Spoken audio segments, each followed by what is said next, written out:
निर्धारित समय में ही सब्जियों की खरीद बिक्री की जा सकती है। इसके साथ ही पैदल यात्रियों के लिए चलने के लिए बड़े फुटपाथ पर कब्जा कर दुकान चलाने वालों के खिलाफ कार्रवाई होगी। दरअसल देर तक सड़क किनारे सब्जी बेचने से जाम की समस्या से लोग परेशान हैं, लिहाजा प्रशासन ने ये आदेश जारी कर दिया है। यानी 1 अप्रैल से सड़क किनारे 9 बजे के बाद सब्जी नहीं बेची जाएगी।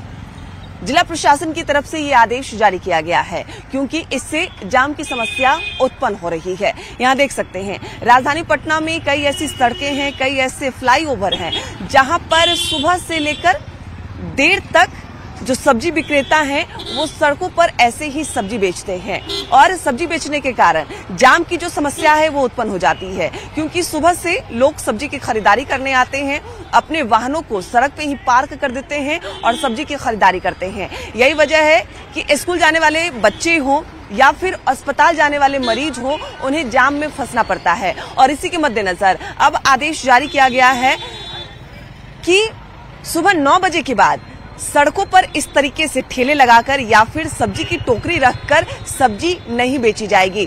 जिला प्रशासन की तरफ से साफ तौर पे कहा गया है कि सुबह 9 बजे के बाद इस तरीके से अतिक्रमण नहीं किया जाएगा और शाम में 7 बजे के बाद लोग ऐसे सब्जी बेच पाएंगे क्योंकि जो सब्जी विक्रेता हैं ये भी गरीब परिवार से हैं, इनका भरण पोषण सब्जी बेचकर ही होता है। ऐसे में बिल्कुल सब्जी की टोकरियों को हटाना उचित नहीं है। यही वजह है कि समय सीमा बांध दी गई है। सुबह से लेकर सुबह 9 बजे तक सड़क के किनारे ठेले लगाकर या फिर अपनी टोकरियां रखकर सब्जी विक्रेता सब्जी बेच पाएंगे और साथ ही साथ शाम के 7 बजे के बाद सब्जी विक्रेता सब्जी सड़क किनारे बेच पाएंगे ताकि जाम की समस्या ना हो, अस्पताल जाने वाले मरीजों को परेशानी ना हो क्योंकि इस तरीके से सड़क के किनारे सब्जी बेचने से जाम की समस्या उत्पन्न होती है, मरीजों को अस्पताल जाने में परेशानी होती है और उसी के मद्देनजर नया आदेश आज से लागू किया गया है। यानी आज से सुबह 9 बजे के बाद सड़क किनारे ठेले लगाकर या फिर सड़कों पर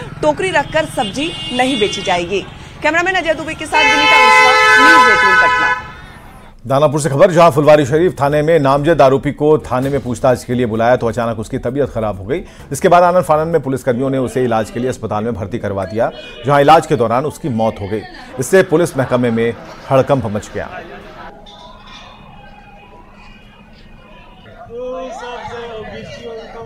इन्वेस्टिगेशन में कुछ ऐसे टेक्निकल एविडेंस आए और करॉबोरेटिव स्टेटमेंट्स आए जिसके तहत अनुसंधान के क्रम में जितेश कुमार को कल दिनांक 31/3/24 को जो है वो फुलवारी शरीफ थाना पुलिस द्वारा उनको पूछताछ के लिए टेक्निकल सेल अनुमंडल पुलिस कार्यालय फुलवारी शरीफ लाया गया। उनसे पूछताछ की जा रही थी। पूछताछ के क्रम में उनकी तबीयत खराब हो गई। उनको इनिशियल ट्रीटमेंट के लिए सबसे पहले फुलवारी PHC ले जाया गया। फुलवारी PHC से उनको रेफ़र जो है वो कर दिया गया और बेटर ट्रीटमेंट के लिए उनको एम्स फुलवारी लाया गया, जहां पे उनकी जो है वो मृत्यु हो गई। तेज रफ्तार का कहर काल साबित हो रहा है। आए दिन तेज रफ्तार वाहनों की चपेट में आकर लोग काल के गाल में समा रहे हैं। ताजा मामला पटना से सामने आया, जहां फतुहा थाना क्षेत्र के मछरियावा के पास अज्ञात वाहन की टक्कर से बाइक सवार 3 युवकों की मौत हो गई। मौके पर पहुंची पुलिस ने शव को कब्जे में लेकर जांच शुरू कर दी है। ये लोग गया था राजगीर का तो घूमने के लिए, तो कोई जानकारी नहीं हुआ। हम सुबह जानकारी हुआ कि ये लोग धक्का लग गया। तो हम बोले कि कौन सा हॉस्पिटल में है, तो बोला कि वो पता भी नहीं है। जो लड़का संगे गया था वो उसको खुद पता नहीं है कि कहाँ पर लगा है, वो तो आगे बढ़ गया। क्या जानकारी मिली? ये धक्का लग गया है, आप आइए। लड़का था, अच्छा, सब आगे पीछे था। अच्छा, मेरा लड़का ये गाड़ी पर नहीं बैठा था, कब गाड़ी पर बैठ गया रास्ता में पता मतलब कर लिया, खुदा जानता है। कहाँ पर एक्सीडेंट हुआ है? फतुहा के फतुहा थाना के मछरियामा क्षेत्र में हुआ है। अच्छा, 3 का एक्सीडेंट हुआ, तीनों का स्पॉट डेथ हो गया है। अच्छा, उसमें से 1 का पहचान हुआ है और 2 का भी नहीं पहचान हुआ है। तो ये लोग कहाँ से आ रहे थे? राजगीर से कहाँ बताया जा रहा है? ये लोग बताया जा रहा है कि पटना से राजगीर जा रहे थे।